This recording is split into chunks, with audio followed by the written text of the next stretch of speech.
Thank you very much, Hema, for the kind introductions. Without any delay, we will start the proceedings. Today, according to the sheet that we are given, the first presentation is from Dr. Arpita Das, and she will be presenting on the title Effectiveness of Survivor Centered Multi Pronged Approach for Addressing Sexual and Gender Based Violence in Bhutan.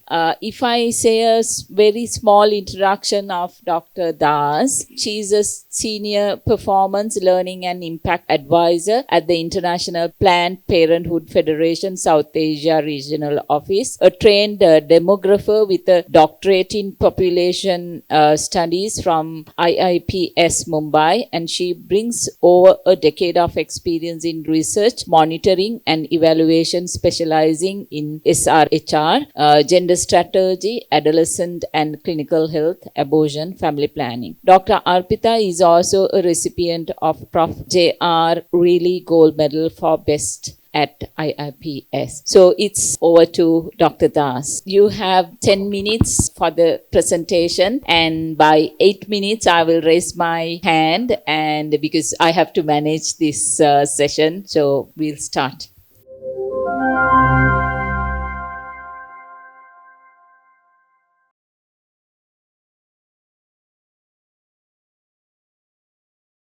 Thank you so much, and thank you so much everyone to join this session. Quickly, I'm moving towards my presentation. So it is, we did one study that is called Proof of Concept Study. Our member associations in Bhutan called Renew, they have done the interventions, that is that whole 360-degree approach for the, survivor-centered approach. And we, after intervention, we did that evaluation of that approach. So can I request to pull my presentation on? So as I mentioned that we did that proof of concept study, that is the complete evaluation to know about that effectiveness of survivor-centered multi-pronged approach for addressing sexual and gender-based violence in Bhutan. So in an earlier session in that plenary session, we talked about that survivor-centered approach, and I want to unpack more what we have done. So I would like to, introduce my co-authors, that,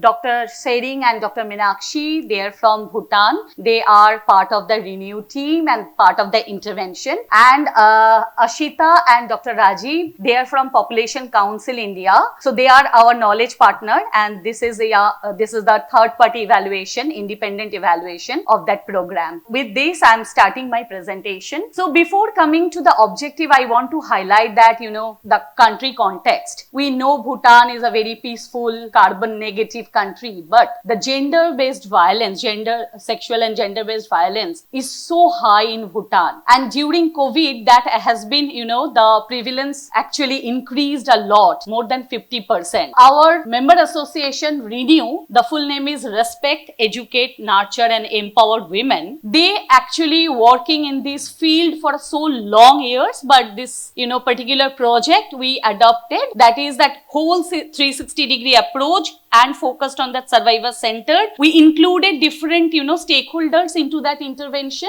and I will, unpack one by one. So the first thing is that why we did that study, because it's a, after 3 years of interventions, we thought that we need to know that how intervention is effective or not. That's the purpose, and to, see that contribution of that selected activities that we have done under this project for that, improvement, not only in one direction, but it's a whole comprehensive survivor-centered intervention, and as well as creating an enabling ecosystem to address that SGBV. Another thing is that how, if we are addressing SGBV, how we are empowering that survivor, the victims to survivors, in that manner, that livelihood, aspect we have added into this intervention. So going with that, I'm just going to highlight, methodology section. So we did that. It is a completely qualitative study, not quantitative representative. We did that in-depth interviews with different stakeholders. We have done the interviews with the survivors, those aged between, young and the elder cohort, that 18 to 24 and that more than 25. We have included the faith-based leaders here because their role in the community is very important. If we miss to include them in our intervention, so that we missed one arm. So that's why that they are very much included in that, and we interviewed them. So total 30 interviews we have done with the women SGBV survivors. We interviewed 20 faith-based leaders, and also we have interviewed the program managers because they are the integral part of that intervention. So, as you know that the whole IRB thing we have done, and those who gave consent to part of this evaluation, they are only considered, and total 58 we called narrative interviews, the detailed interview things, and we prepared some vignette as well to discuss about that, how we can get that enrich qualitative data, because it's very difficult to get quali, interviews and things rather than quanti part. So we have, after, collection and everything, we did that, analysis, that is that very much inductive and deductive approach to identify the themes and sub-themes and the quotes, moving quickly to the result part because it is very important. And this study, first thing we did that, to know about that country context and the reasons behind that, this increased prevalence of violence. And the study revealed that lack of awareness among women regarding their right, particularly on SRHR, before they come to renew for any help, right? So when we are talking about that, their lack of knowledge, we also acknowledge the part of that, very much justified. Violence is very much justified. So we always know that violence report is underreporting part. Within, when we are asking about that question about knowledge and awareness, it is very much normal violence in the society. Traditional gender roles, as I mentioned, and the social norms, were found often dictate the roles and responsibilities when we are talking about that,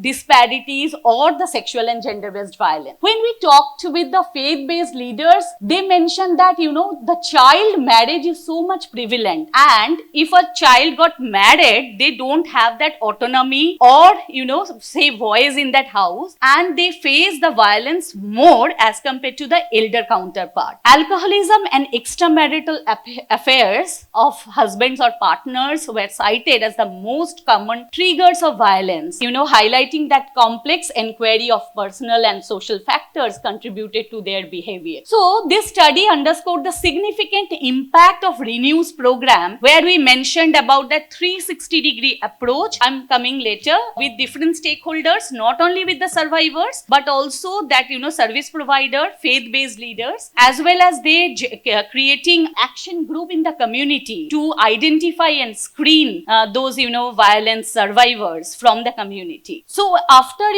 having all that regular kind of, themes and sub-themes, we did that contribution analysis of that particular intervention. As I mentioned, this evaluation is proof of concept study, that the concept is that whole intervention and how this intervention is effective. If we can mention that, different testimonies from the survivors, they highlighted that profound impact of Renew's program on their lives, because Renew not only screened them, they gave that, first line support, referral pathways, not only for that, health, but as well as that medical legal, advice, and they provide that livelihood opportunities. That's why they mentioned that, by prioritizing their SRHR, this intervention promotes women's autonomy and agency and reproductive choices. As a part of that broader objective of this study, that, and the intervention, that is the aim to have that reintegrate those survivors into the society. So if we are not empowering them in a way, so it's very difficult. They might face the same problem again when they return back from the shelter home. By acquiring new skills and vocational training. So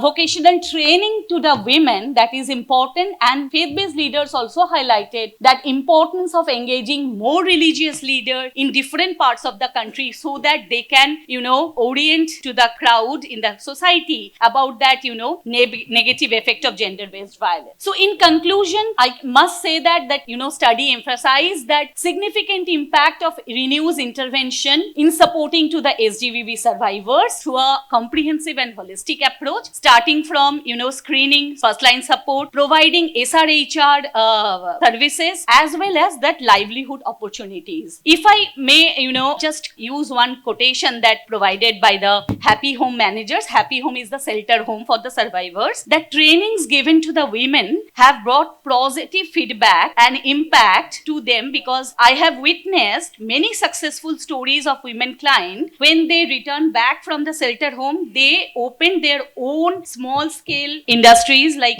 for the mushroom cultivations or tailoring, which actually empowered them economically. The violence prevalence has gone down in the home because they have that economic independence and say in their house. So what are the recommendations? I'm just closing quickly, because the recommendation is that this approach or the intervention has very much positive impact and scope for that scale up. So that one thing they mentioned about that SBCC, that social and behavior change communication, could be added, and we can build one kind of advocates among the survivors so that they can reach out to their peers and in the community. So these are the broad recommendations. Due to time, I'm closing my sessions, but happy to discuss over tea break or something if you would like to know about this interventions and that evaluation. Thank you so much.